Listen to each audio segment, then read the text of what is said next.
Richard Essam, or Essam, hope I'm pronouncing that right, said, what is a good option, or what are good options for smart day wear for the hot summer months? He's looking at something that is more or less the equivalent of wearing a tweed jacket and or a vest in the colder months. Is there such a thing as a linen kilt jacket? And this is very similar to Doug Draper asked us, what can we suggest in terms of what's it like wearing a wool kilt in hot weather? He's in Texas, and he's saying we probably can't relate, but Texas summers are incredibly hot and humid. How do you deal with a wool kilt in that weather? So from the kilt to the jacket layers, we're assuming you're not dressing in just a t-shirt. You want to look nice. What do you do if it's hot? Perennial question, actually, guys. Get this asked a lot. We get this asked a lot. My brain went to ultimately, you're wearing wool in the summer, or you're wearing a long sleeve jacket with shirt or whatever in the summer. It's similar to do you wear a hat? How do I stay cool while wearing a hat in the summer? Outside of, making an air conditioner, a backpack, and strapping a tube up your kilt, there's not a lot you can do to stay cool while wearing multiple layers in the summer. Even if you're wearing a linen jacket, you're still wearing long sleeves. It's still trapping the heat. There's still a layer inside the jacket of lining, which is probably going to be taffeta or satin or something. It's going to not breathe real great. So there aren't a huge number of things you can do. And my brain, by the way, is going to outdoors at a festival.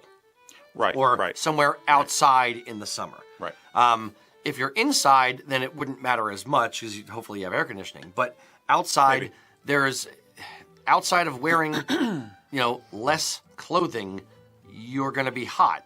If you were wearing a seersucker jacket with a pair of pants outside in August in Texas, you're going to be hot. Whether it doesn't matter. You're fighting against physical nature. So ultimately, there's a little bit of you're going to have to suffer for your art kind of thing, or you dress for the occasion, or you dress for the climate, as it were. Mm-hmm. The wearing a kilt, to address the second question, wearing a kilt outdoors in the summer in Texas, believe it or not, Pennsylvania summers get real hot as well and very, very muggy. Very humid. So, yeah, we get very humid as well. Swampy. Yes. That gave me a visual. The wool breathes. And again, no matter what you're wearing, whether it's a pair of, cotton shorts or a pair of pants or whatever, you're still going to be hot if you're outside in the summer. The things that dictate your body heat most are what are you wearing on your head and what do you have up top. So forego the jacket for the second gent, and if you're wearing a golf polo or some kind of t-shirt or something like that that's lighter, that's breathable, that's allows it to breathe, and you're not wearing anything on your head, or you're wearing a mesh cap or a breathable cap on your head, then that is going to keep your body temperature down more than a black Balmoral or Glengarry that's thick wool that's going to not allow your head to breathe at all. Yeah. So at that point, it almost doesn't matter nearly as much whether you're wearing a polyviscose kilt, an acrylic kilt, or a wool kilt. It won't matter as much. Mm-hmm. Is there a little bit of difference between a 16-ounce wool 8-yard kilt and a 5-yard 13-ounce wool kilt or a casual PV kilt? A little bit. But if you're outdoors in August and it's 90-plus degrees, you're going to sweat no matter what. So I'm very temperature sensitive. So for me, the difference between the weights of the kilts does make a difference. I would say a 5-yard wool kilt can be nicer. And you're kind of dealing in subtleties here to try and give yourself the advantage you can if you're very temperature sensitive. Either if you're a big guy or what. So maybe a 5-yard kilt would be a good option. Maybe PV would be an acceptable option. We have a lot of people. We do sell a lot of them to people in the Southwest and California because of that. I think the jacket, you're kind of out of luck. Now, referencing the earlier question about vests, you can do a vest, I think, in a worsted wool that will be a bit more comfortable and look nice. Make sure you have a linen dress shirt or linen blend dress shirt for the nice look, that nice day wear look. Go with a vest that's a worsted wool, but perhaps a lighter color. I mean, like a tan or something instead of the black. Don't use your Argyle vest that came with your Argyle set. I kind of dig the idea of linen kilt wear, linen jackets and vests for kilting, but linen has its own problems. It wrinkles real easy, and it's not. I don't like linen in that sense. So yeah, it will show sweat. It'll show sweat. Yep. Yeah. So, you have a comment, Adam? I was just going to add on the lines of shirts and stuff. I found last summer, I was looking for something to kind of dress it up a little bit while I was here doing stuff. And I found X marks. Somebody there was recommending to a number of the guys tattersalls. And there are some nice short sleeve tattersalls that you can wear with a vest. Yes.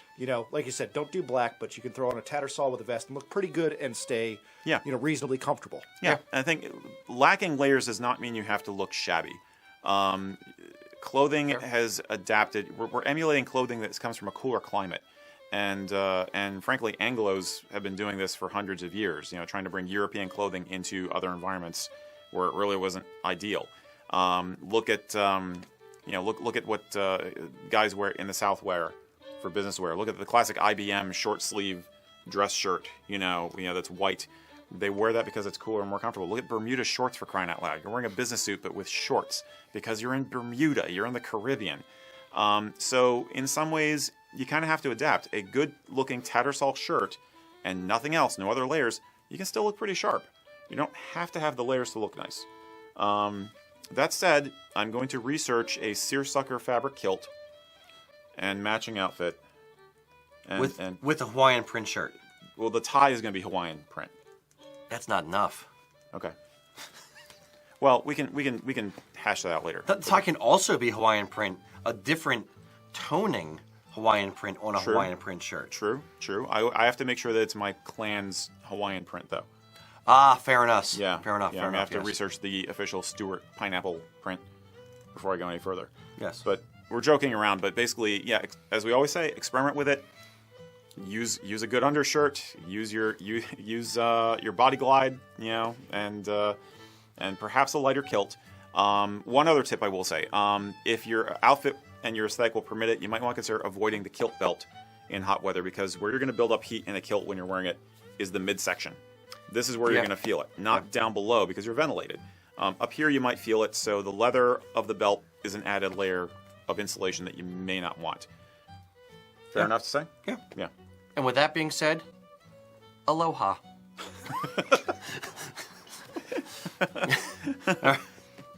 Next one. And mahalo, which is thank you. Thank you for the question.